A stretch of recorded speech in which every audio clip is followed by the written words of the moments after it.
Saudara-saudara yang kami kasihi dalam Kristus Yesus, salam bagi kita semuanya. Marilah kita mendengar firman Tuhan. Khotbah Epistel Minggu tanggal 6 Agustus tahun 2023. Kita berdoa. Tuhan Allah Bapa kami yang di surga, kami hendak mendengar firman-Mu. Buahlah hati kami mengerti akan firman-Mu dalam hidup kami. Dalam nama Kristus Yesus kami telah berdoa. Amin. Firman Tuhan bagi kita tertulis dalam Pengkhotbah pasal 3 ayat 11 sampai ayat 15. Demikian firman Tuhan. Ia membuat segala sesuatu indah pada waktunya, bahkan ia memberikan kekekalan dalam hati mereka. Tetapi manusia tidak dapat menyelami pekerjaan yang dilakukan Allah dari awal sampai akhir.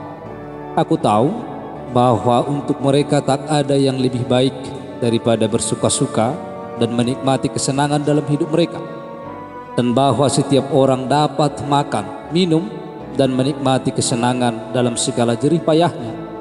Itu juga adalah pemberian Allah. Aku tahu bahwa segala sesuatu yang ada dilakukan Allah akan tetap ada untuk selamanya. Itu tak dapat ditambah dan tak dapat dikurangi. Allah berbuat demikian supaya manusia takut akan Dia. Yang sekarang ada, dulu sudah ada, dan yang akan ada, sudah lama ada, dan Allah mencari yang sudah lalu. Demikian jauh pembacaan firman Tuhan. Ibu bapak saudara-saudara, segala sesuatu yang ada dalam hidup kita adalah pemberian Allah. Kalau segala sesuatu yang ada dalam hidup kita adalah pemberian Allah, maka sepatutnya kita mensyukuri itu dan menyadari bahwa semua yang ada pada kita ini adalah hanya sebuah titipan. Napas hidup, materi, tubuh, semuanya yang ada pada kita, semuanya itu adalah milik Allah, yang diberikan Allah bagi kita untuk kita pakai, untuk kita gunakan di dalam setiap kehidupan kita.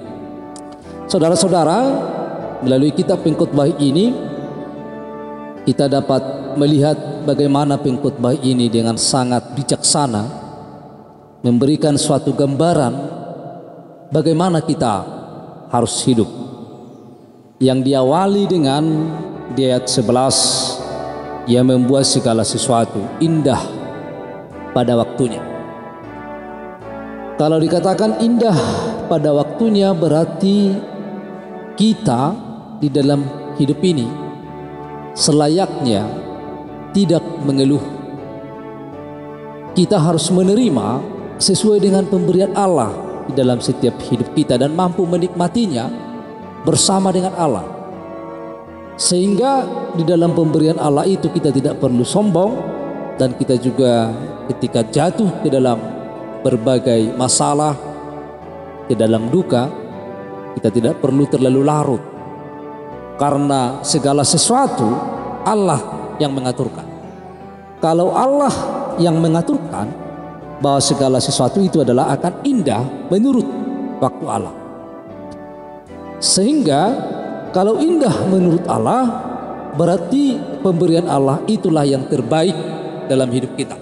Bukan apa yang kita rancangkan yang terbaik, atau bukan apa yang kita pikirkan, tetapi apa yang telah dirancangkan Allah menurut waktu Tuhan, bahwa itulah yang terbaik bagi setiap kehidupan kita.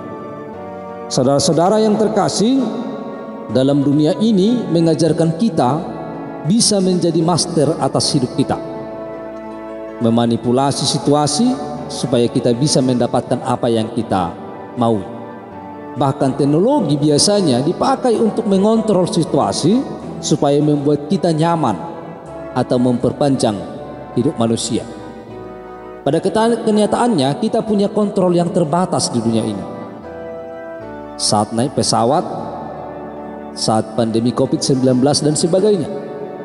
Kehidupan ini sangatlah kompleks dan kita tidak akan pernah bisa mengontrolnya. Kita hanya merasa bisa mengontrolnya, tapi pada ujungnya kita akan kecewa dan merasa lelah. Pada akhirnya kita akan merasakan kepahitan dengan orang lain dan bahkan pada Tuhan. Saudara-saudara, dalam Pengkhotbah 3 ayat 11a sering disalah artikan bahwa pada akhirnya masalah kita akan berlalu. Kami bacakan ayat 11a. Ia membuat segala sesuatu indah pada waktunya. Ini sering manusia menyalahartikan ini dengan mengatakan bahwa akhirnya masalah kita akan berlalu atau akan berhasil pada akhirnya.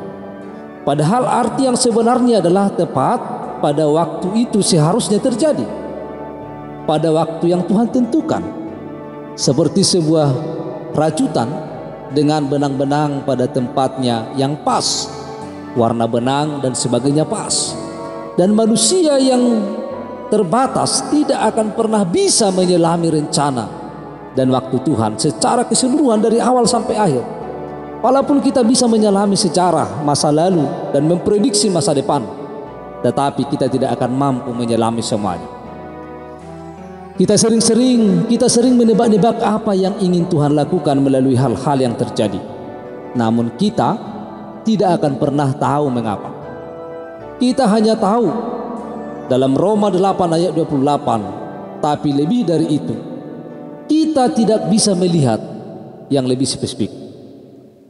Saudara-saudara yang terkasih, mengapa Tuhan membiarkan ini terjadi? Mari kita lihat ayat 14.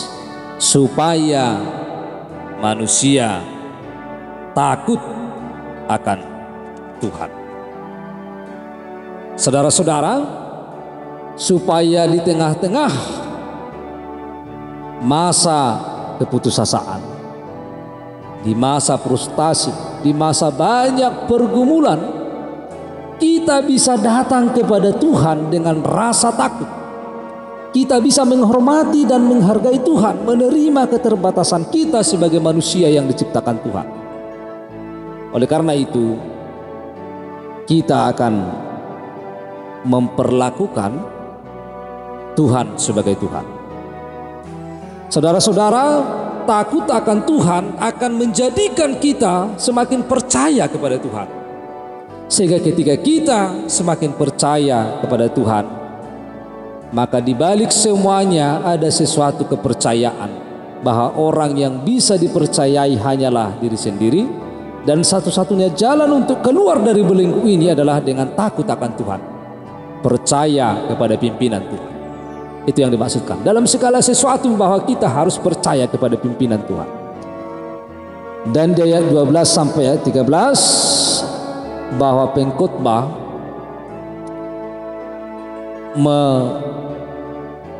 menekankan kepada kita semuanya supaya kita bersukacita menikmati pemberian Allah. Mari kita lihat ayat 12 sampai ayat 13, dikatakan di sana, aku tahu bahwa untuk mereka tak ada yang lebih baik daripada bersuka-suka dan menikmati kesenangan dalam hidup mereka, dan bahwa setiap orang dapat makan, minum dan menikmati kesenangan dalam segala jerih payahnya. Itu juga adalah pemberian Allah. Jadi kita bersukacita menikmati pemberian Allah, tidak bersungut-sungut, tidak mengeluh. Saudara-saudara, ini bukan satu ajakan untuk menikmati atau mengejar kenikmatan dunia, tapi di saat kita tidak lagi hidup di mana kita selalu merasa di dalam kontrol, kita akan bisa menikmati hidup ini sebagai pemberian Tuhan. Bagaimanapun kehidupan kita, kita harus mampu merasakan bahwa hidup ini adalah pemberian Allah. Maka di saat kita makan, di saat kita minum, di saat kita apapun, bahwa kita harus merendahkan diri bahwa hidup ini adalah pemberian Allah. Kita hidup bukan karena kehebatan kita, kita hidup bukan karena banyaknya uang kita, tetapi semuanya adalah pemberian Allah. Maka di saat kita makan dan minum, di saat kita memiliki harta yang banyak, kita tidak boleh sombong, tetapi kita harus meyakini bahwa itu adalah pemberian Allah. Maka makanan dan minuman semuanya adalah pemberian Allah. Kalau kita dapat menikmati hidup pada saat ini, adalah itu pemberian Allah, bukan karena kehebatanmu, bukan karena uangmu. Banyak orang yang memiliki uang banyak tetapi tidak dapat menikmati hidup. Maka segala sesuatu yang ada itu adalah pemberian Allah. Kalau itu pemberian Allah, mari pakai itu dengan sebaik-baik. Mari gunakan sebaik-baiknya. Mari pakai itu untuk kemuliaan bagi Allah. Jangan pakai hanya untuk dirimu, tetapi pakai untuk menolong orang lain, karena itu pemberian Allah. maka di dalam segala sesuatu kita harus menikmatinya bersama dengan Allah. Karena itu pemberian Allah. Sehingga biarlah pemberian Allah itu kita percayakan kepada Tuhan yang memimpin kita untuk memakai semua yang ada pada kita itu. Sehingga hidup kita benar-benar menyadari bahwa kita makan dan minum dan dapat menikmati hidup ini itu adalah pemberian Allah.